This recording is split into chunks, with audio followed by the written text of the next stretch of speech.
In 1925, a well-dressed man strolled through Paris in the shadow of the Eiffel Tower, closing the deal of his life. Passers-by tipped their hats to him.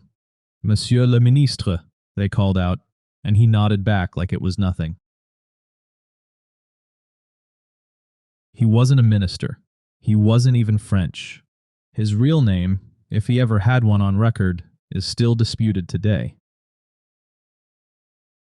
Everyone just called him Count Victor Lustig, and he was about to sell the Eiffel Tower to a man standing right beside him.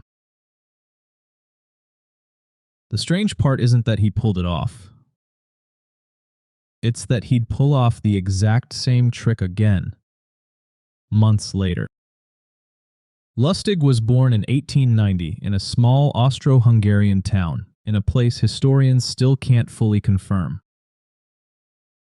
By his teens, he had already adopted fake aristocratic titles, calling himself Baron, then Count, long before anyone asked him to prove it. By 18, he'd moved from pickpocketing to card tables in Vienna, and by every account, he was very good at both. One victim later said Lustig could make a deck of cards do absolutely everything except talk. He spoke 5 languages fluently and would go on to use 45 different aliases across his career. But nothing he'd done yet came close to what he was about to attempt in the shadow of France's most famous landmark. It all started, of all unlikely places, with a single newspaper article he happened to read in May. In May of 1925, a Paris newspaper ran a piece about the Eiffel Tower's crumbling condition.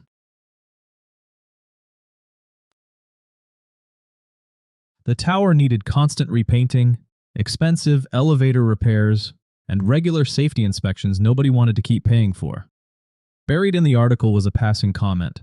Some officials thought it might be cheaper to just tear the tower down. Most readers shrugged and moved on. Victor Lustig read that single sentence and heard the sound of opportunity. He had stationery forged with an official government seal, claiming to be from the Ministry of Posts and Telegraphs. He checked into the Hôtel de Crillon, one of the most prestigious addresses in Paris, and introduced himself as a government deputy. He invited 6 of the city's top scrap metal dealers to a private, strictly confidential meeting. The government, he explained quietly, wanted to sell the tower for scrap, but couldn't risk the public finding out. He even took the dealers on an official car tour of the tower itself, pointing out details like a true insider.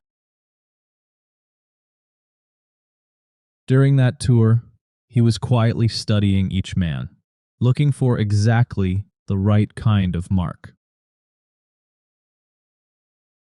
He settled on André Poisson, an insecure dealer who was desperate to climb into Paris's business elite.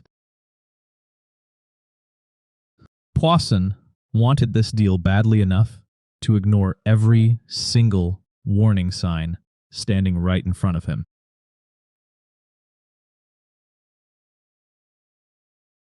In a private meeting, Lustig let something slip. He hinted that, as a government official, his salary simply wasn't enough. Poisson understood exactly what that meant. He was being asked, quietly, for a bribe on top of the price. He paid it anyway, along with the full price for the tower itself, certain he'd just made the deal of his career.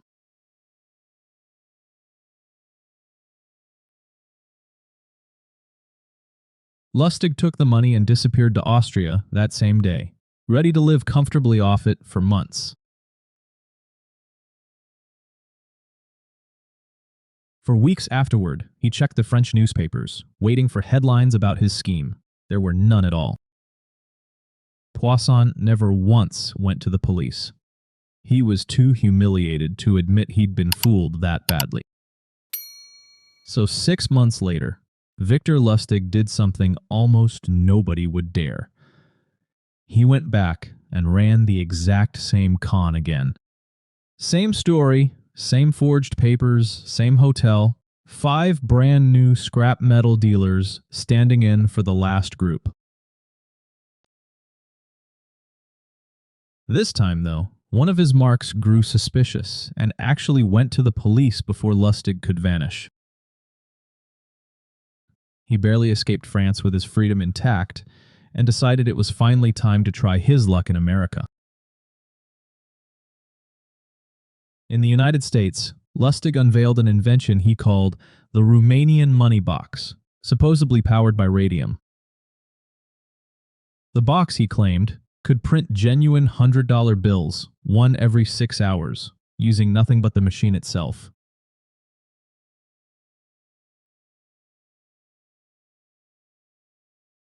He'd seed the box with a couple of real counterfeit bills first, just enough to make a buyer believe it actually worked.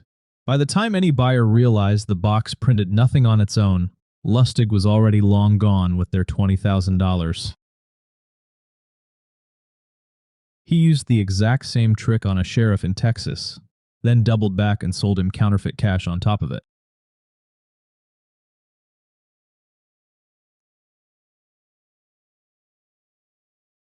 That second con caught the attention of the Secret Service, who started building a file on him for the first time. But Lustig's single boldest move wasn't a sheriff or a scrap dealer at all. It was Al Capone himself. He asked the Chicago mob boss to invest $50,000, promising to double it within 2 months. 2 months later, Lustig returned the entire $50,000 untouched, claiming the investment had simply fallen through. Capone, stunned that a con man would actually give his money back, handed Lustig a reward for his honesty. By the early 1930s, Lustig had built something far bigger than any single scam, an actual counterfeiting operation. Working with a chemist who could produce convincing printing plates, his network pushed over 2 million counterfeit dollars into circulation. The same boldness that let him swindle Al Capone and flood a country with fake currency eventually became his downfall.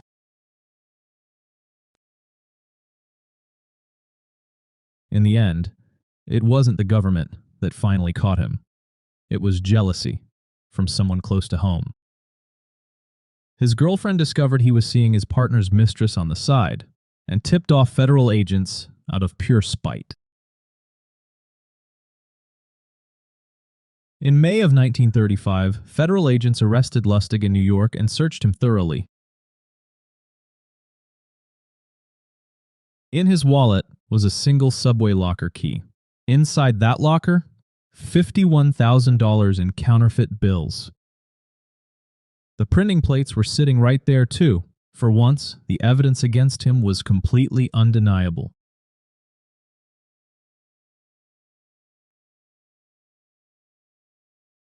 The night before his trial, Lustig tied bedsheets together and slid 3 stories down the outside of his cell.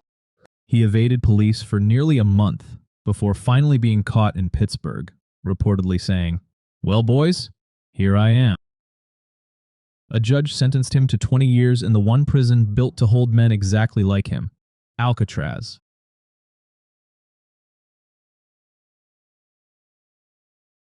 By then, he'd racked up 38 arrests across a career built almost entirely on being smarter than everyone in the room. In December of 1946, guards assumed his sudden medical complaints were just another escape plan in disguise. They were wrong this time.